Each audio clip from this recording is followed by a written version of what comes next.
Hi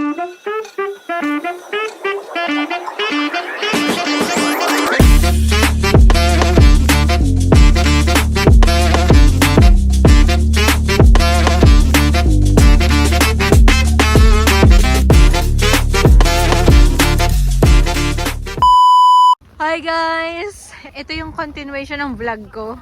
So kinat ko lang into 2 parts kasi masyado nang mahaba yung first video. But nandito kami ngayon sa Mount Royal.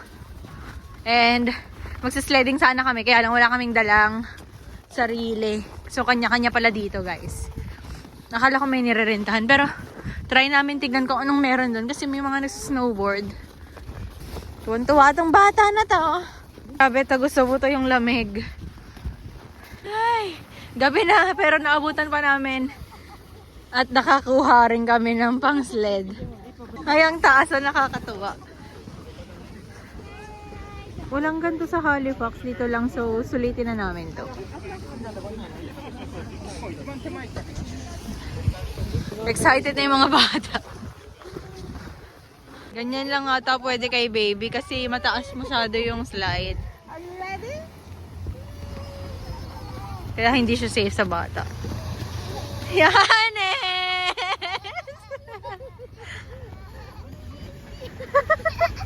Masaya naman siya. Yanes! Go!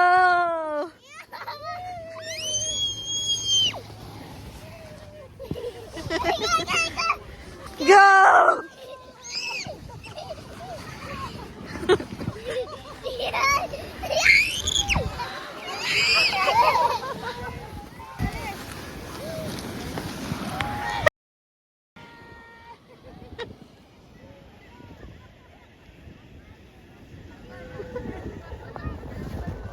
It's time for me to try this sledding. Sayang si baby hindi siya pwede kasi 2 years old pa lang siya.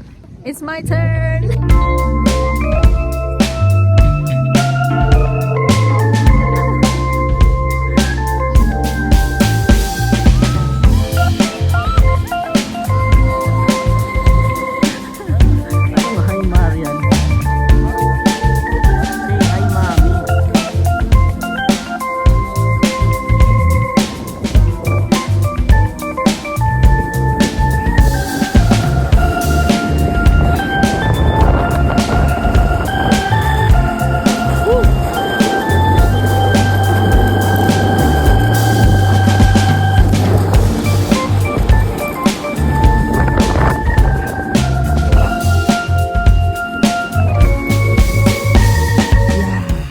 Saya ng experience guys. Sobrang satisfying niya. Parang nare-reminisce ko yung kabataan ko. dati kasi sa Pilipinas, alam mo yung plastic barrel na pina-flat lang namin. Tapos kung sino yung kapitbahay na merong parking na mataas or bangketa na mataas, doon kami nagpapadulas ng mga pinsan ko. So sobrang satisfying nitong sledding. Again, dito yan sa Mount Royal. Sobrang perfect lang ng pagbisita namin dito sa Montreal. Yung weather, kanina maaraw. Bukas pa sana kami magsisledding guys, kaya lang maulan bukas. So, minove namin yung itinerary namin for this place. Ngayon na namin siya ginawa. So, bukas ang plano namin, mag-indoor gala na lang kami. Ang sarap manirahan dito guys kasi alam mo yung weather nila dito, malamig pero yung wind chill, yun na rin yun. Unlike sa amin sa Halifax, malamig tapos iba pa yung temperature ng wind chill. Dito, tolerable yung lamig. So, ayan, natsatsaga akong walang gloves kahit -17, ganun. Ayan, so tapos na tayo mag-snow tubbing or sledding man kung tawagin dito sa Mount Royal. So, ayan, dito tayo ngayon sa magandang view ng Mount Royal. Papakita ko sa inyo guys. Yeah.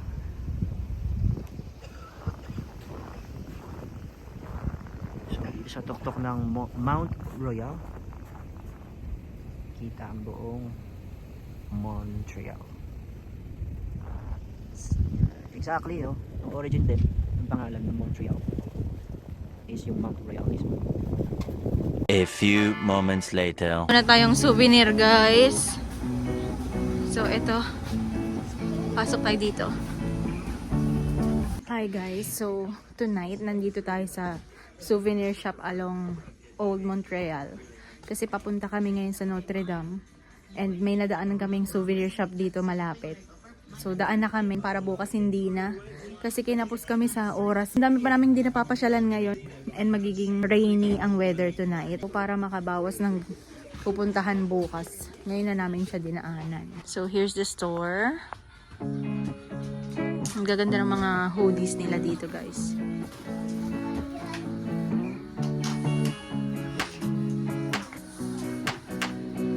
Mangungulik kami ng ref magnet. So, bibili tayo.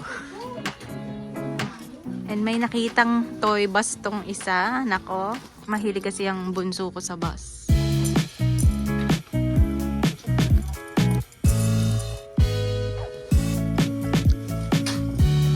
So cute ng items nila dito. Yan. May tatak na Montreal.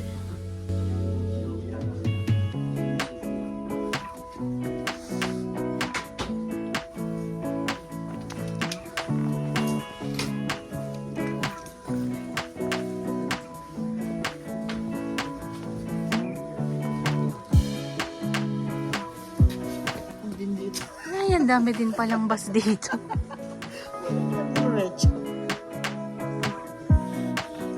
Ang cute naman ito.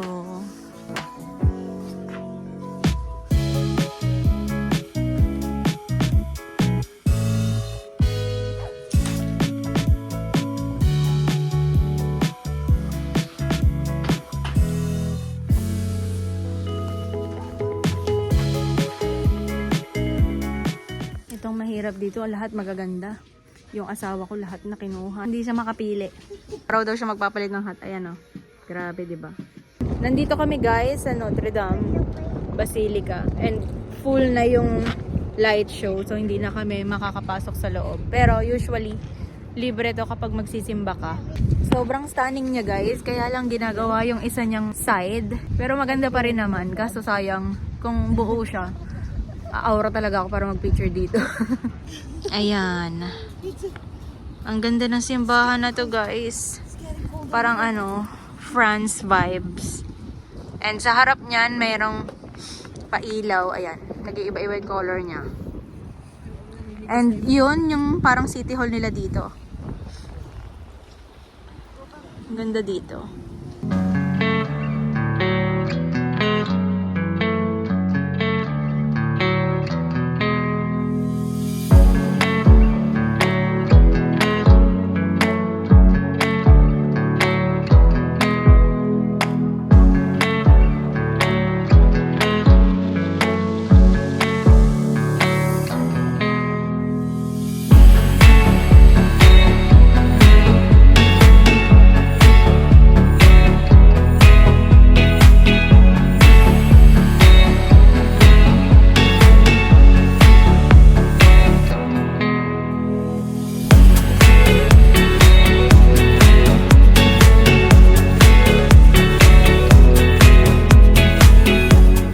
One eternity later. Finally guys, we're back in our hotel room. Grabe nakakapagod pero sobrang saya as in. Lalo na dun sa snow tubbing or sledding. Core memory unlock sa aking mga Junakis. Hindi na kami nakapag-dinner sa famous poutine spot dito. Order na lang ako through Uber Eats online. Kasi walang parking dun.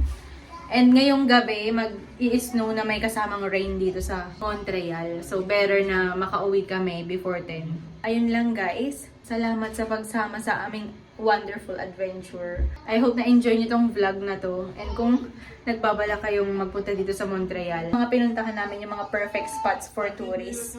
Budget friendly siya, marami na kayong magagawa. Our next plan for tomorrow is konting stroll na lang sa mga hindi pa namin napuntahan dito. And then, biyahe na kami pa Toronto guys. I'll just keep you posted. Do like, share, and subscribe to my YouTube channel. Thank you guys for watching. Bye!